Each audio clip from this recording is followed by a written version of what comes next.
നമസ്കാരം. Grow and ബ്ലൂമിലേക്ക് സ്വാഗതം. ഞാൻ കഴിഞ്ഞ വീഡിയോയിൽ ഇതിൻ്റെ അഗ്ലോണിമയുടെ പോട്ടി മിക്സിൽ എന്തൊക്കെ ഉപയോഗിക്കുന്നതെന്നും അതിനകത്ത് ഞാൻ ഉപയോഗിക്കുന്നതിന് പകരം എന്തെല്ലാം ഉപയോഗിക്കാൻ പറ്റുമെന്നും അത് എവിടെ നിന്നൊക്കെ കിട്ടുമെന്നും ഓരോരുത്തരുടെ കമൻറ്റിലൂടെയുള്ള സംശയങ്ങൾക്ക് മറുപടി പറയാനായിരുന്നു ആ വീഡിയോ ചെയ്ത്. ഇന്ന് ചെയ്യുന്നത് അതേപോലെ തന്നെ ഗ്രോത്തിന് ഞാൻ ഉപയോഗിക്കുന്ന എന്തൊക്കെയാണെന്നുള്ളതും അത് എവിടെയാണ് കിട്ടുന്നതെന്നും കാണിക്കാൻ വേണ്ടിയിട്ടാണ് ചെയ്യുന്നത്. അപ്പം നമുക്ക് നോക്കാം.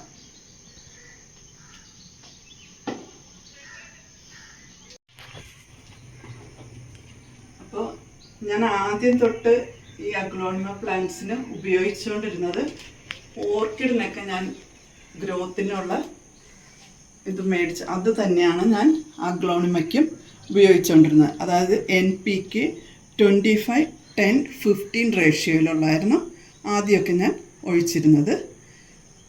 അപ്പോൾ അതിനകത്ത് നൈട്രജൻ കൂടുതൽ ഉള്ളതുകൊണ്ട് ഗ്രോത്തിന് നല്ലതാണ്.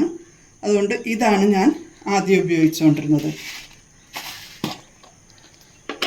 ഇത് ഒരു 1 to 2 gram 1 ലിറ്റർ വെള്ളത്തിൽ പ്ലാന്റിൻ്റെ സൈസ് അനുസരിച്ചാണ് ഇതിൻ്റെ ഇട. ചെറിയ പ്ലാന്റ് ആണെങ്കിൽ 1 gram ഒക്കെ ഇട്ടാൽ മതി. ഈ ഒരു സ്പൂണിൽ 5 gram കൊള്ളുന്നതാണ്. അപ്പോൾ അതിനനുസരിച്ചാണ് പ്ലാന്റിന് എടുക്കേണ്ടത്. പ്ലാന്റിൻ്റെ സൈസ് അനുസരിച്ചാണ് നമ്മൾ എടുക്കേണ്ടത്. പിന്നെ ഞാൻ ഉപയോഗിക്കുന്നത് ഇതും ഉപയോഗിക്കും NPK 19-19-19 ഈക്വൽ റേഷ്യോയിലുള്ളത്. അത് മൈക്രോ ന്യൂട്രിയൻസ് അടങ്ങിയിട്ടുള്ളതാണ് ഉപയോഗിക്കുക. അപ്പോൾ ഇതിനകത്ത് ചെടികളുടെ ഇലയ്ക്കൊക്കെ ആയിട്ട് ഇത്തിരി ചുളുക്കോ അങ്ങനെയൊക്കെ ആയിട്ടുണ്ടാവില്ല ചില സമയത്ത്. എന്തെങ്കിലും മൈക്രോ ന്യൂട്രിയൻസിൻ്റെ ഒക്കെ കുറവ് വരുമ്പോൾ അങ്ങനെ വരും. അപ്പം അതും കൂടി ഉള്ളതാണ് ഞാൻ വാങ്ങിക്കുക. പവർ 19 അതാണ് വാങ്ങിച്ച് അടിക്കുക. അത് പല കളറിൽ കിട്ടും. ഇതിപ്പോൾ മൈക്രോ ന്യൂട്രിയൻസ് ഇല്ലാതെ കിട്ടും, അതുള്ളതും കിട്ടും. ഇതുള്ളതിന് കുറച്ച് റേറ്റ് കൂടുതലാണ്. 360 ഒക്കെ വരുന്നതാണ്. അല്ലാതെ കിട്ടുന്നതിന് 200 സംതിങ് എന്തോ ആണ്. അപ്പോൾ ഇത് പല കളറിൽ കിട്ടും. 19-19-19 വൈറ്റ് കളറിൽ കിട്ടും, പിങ്ക്, ബ്ലൂ, ഗ്രീൻ, അങ്ങനെ 4 കളറിൽ ഇത് കിട്ടും. അപ്പോൾ ഏതായാലും ഏത് കമ്പനിയുടെ ആയാലും കുഴപ്പമില്ല. നമുക്ക് ഏതായാലും കളറും ഒക്കെ വ്യത്യാസം ഉണ്ടെങ്കിലും കുഴപ്പമില്ല, നമുക്കത് യൂസ് ചെയ്യാം. ഇത് ഈക്വൽ ആയതുകൊണ്ട് ഇത് നമുക്ക് ഇതിനെ ഉപയോഗിക്കാം. പിന്നെ ഞാൻ ഉപയോഗിച്ചത് നാനോ യൂറിയയാണ്. ഇത് ഗ്രോത്ത് മാത്രമായിട്ടുള്ളതാണ്. ഇത് പക്ഷേ കണ്ടിന്യൂസ് ആയിട്ട് ഇത് ഉപയോഗിക്കാൻ പറ്റില്ല. കാരണം നമുക്ക് നൈട്രജൻ, ഫോസ്ഫറസ്, പൊട്ടാഷ് എല്ലാം പ്ലാന്റിന് ആവശ്യമുള്ളതാണ്. ഇതിനകത്ത് ഗ്രോത്തിനുള്ള മാത്രം നൈട്രജൻ കണ്ടൻറ്റ് കൂടുതൽ വരുന്നതാണ്. അപ്പോൾ ഇത് മാത്രമായിട്ട് യൂസ് ചെയ്യൽ ശരിയാവില്ല. അപ്പം ഈക്വൽ റേഷ്യോയിലുള്ളതോ അല്ലെങ്കിൽ നൈട്രജൻ, ഫോസ്ഫറസ്, പൊട്ടാഷ് ഒക്കെ ഈക്വൽ റേഷ്യോയിലുള്ളതോ അങ്ങനെയൊക്കെ കൂടുതൽ ഉപയോഗിക്കുന്നതാണ് ഏറ്റവും ബെറ്റർ.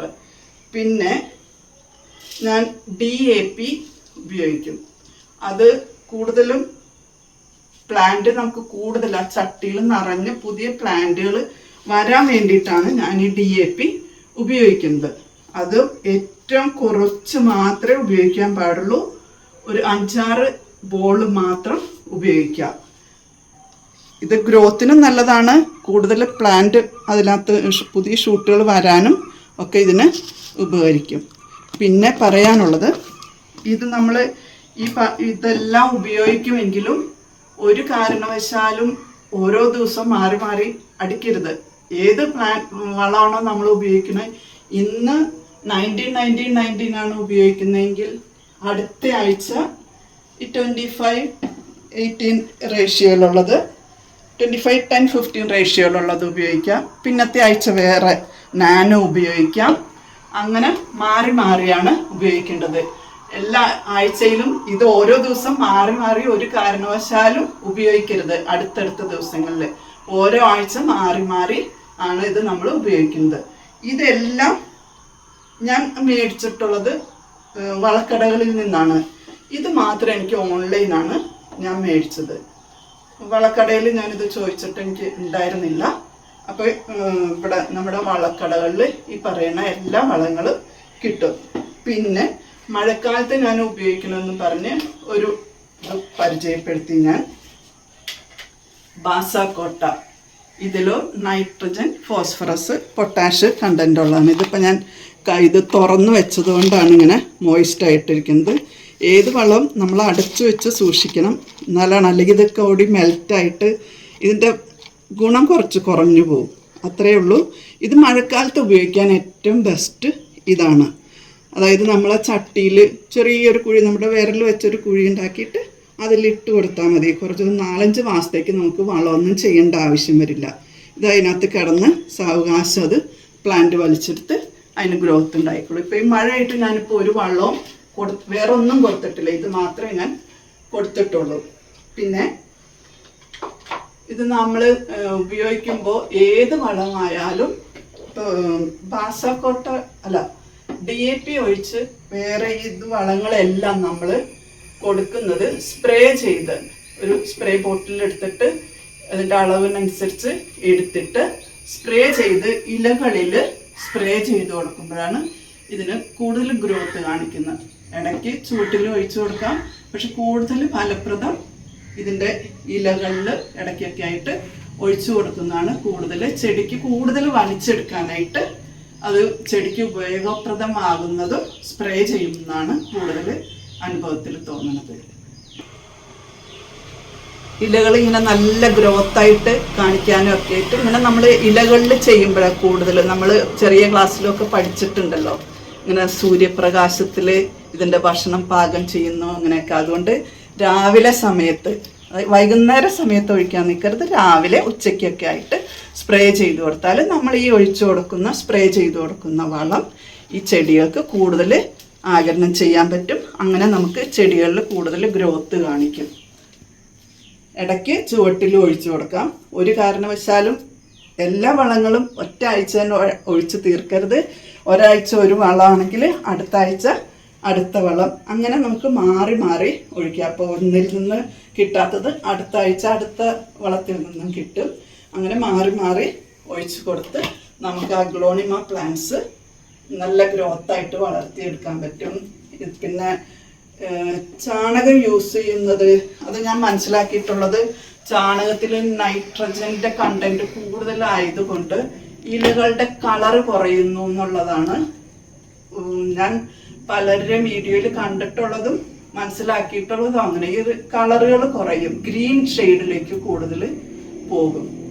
അപ്പം ഈ പറഞ്ഞ യൂറിയ, നാനോ യൂറിയ ആണെങ്കിലും ഇത് മാത്രം നൈട്രജൻ്റെ കണ്ടന്റ് വളരെയധികം കൂടുതൽ. അപ്പം ഒരു 2-3 ആഴ്ചയിൽ ഒരിക്കൽ ഇത് യൂസ് ചെയ്യേണ്ടതേ ഉള്ളൂ.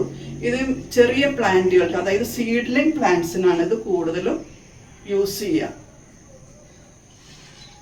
അപ്പോൾ ഈ സാധനങ്ങളെല്ലാം ഞാൻ പറഞ്ഞു, നാനോ യൂറിയ, ബാസാക്കോട്ട, ഇത് രണ്ടും ഓൺലൈനാണ് ഞാൻ ഇതുവരെ മേടിച്ചിട്ടുള്ളത്. വളക്കടകളിൽ കണ്ടിട്ടില്ല ഇത് രണ്ടും. ബാക്കി ഞാൻ ഉപയോഗിക്കുന്നത് പവർ 19-19-19 പിന്നെ NPK 25-10-15 DAP, ഇത് 3 വളക്കടകളിൽ കിട്ടും. DAPക്ക് പൊതുവെ റേറ്റ് കുറവാണ്. ഈ കളറിലുള്ള DAP ആണ് സാധാരണ ഇൻഡോർ പ്ലാന്റ്സ്, ലീഫി പ്ലാന്റ്സിനൊക്കെ സാധാരണ ഉപയോഗിക്കുക. അപ്പോൾ ഇന്നത്തെ ഈ വീഡിയോ ഞാനിത് ചെയ്തത്, കുറേ പേര് കമൻറ്റിൽ ചോദിച്ചിട്ടുണ്ടായിരുന്നു ഇതൊക്കെ എവിടെ കിട്ടും എങ്ങനെയാണെന്നുള്ളത്. അപ്പോൾ അതിനെപ്പറ്റി ഒരു പൂർണ്ണമായിട്ട് എവിടെ കിട്ടും, ഇതെങ്ങനെ യൂസ് ചെയ്യാം, എത്ര ദിവസത്തെ ഇടവേളകളിൽ യൂസ് ചെയ്യാം എന്നുള്ളത് മനസ്സിലാക്കാൻ വേണ്ടിയിട്ട് ഒരു വീഡിയോ ചെയ്ത് അത് നിങ്ങൾക്ക് എല്ലാവർക്കും ഉപകാരപ്രദമായി കാണുമെന്ന് വിചാരിക്കുന്നു. അപ്പോൾ ഇനി എന്തെങ്കിലും ചോദിക്കാവുന്നത്, എനിക്ക് അറിയാവുന്നതാണെങ്കിൽ അതിന് കമൻറ്റിലൂടെ മറുപടി തരാം. എല്ലാവർക്കും കമൻറ്റിലൂടെ മറുപടി കൊടുക്കുന്നുണ്ട്. അറിയാവുന്നതാണെങ്കിൽ തരാം. എനിക്ക് വലിയ അറിവൊന്നും ഉണ്ടായിട്ടില്ല. ഞാൻ ഇപ്പോൾ ഒരു 4-5 വർഷത്തോളമായി അഗ്ലോണിമ വളർത്തുന്നു. ആദ്യമൊക്കെ കുറേ പോയി എൻ്റേത്, ഒന്നും അറിയാണ്ട് ചെയ്ത് വളർത്തിയതൊക്കെയായിരുന്നു. പിന്നെയാണ് ഇത് മനസ്സിലാക്കി അതിൻ്റെ വെക്കേണ്ട സ്ഥലങ്ങളും ഇതുമൊക്കെ മനസ്സിലാക്കി ഇങ്ങനെ ആക്കിയെടുത്ത്, ഇത്രയും സാധനങ്ങളൊക്കെ ഉപയോഗിച്ച് ഇത്ര ആക്കിയെടുത്ത്. അപ്പോൾ ഈ വീഡിയോ ഉപകാരപ്രദമായി കാണുമെന്ന് വിശ്വസിക്കുന്നു. Thank you.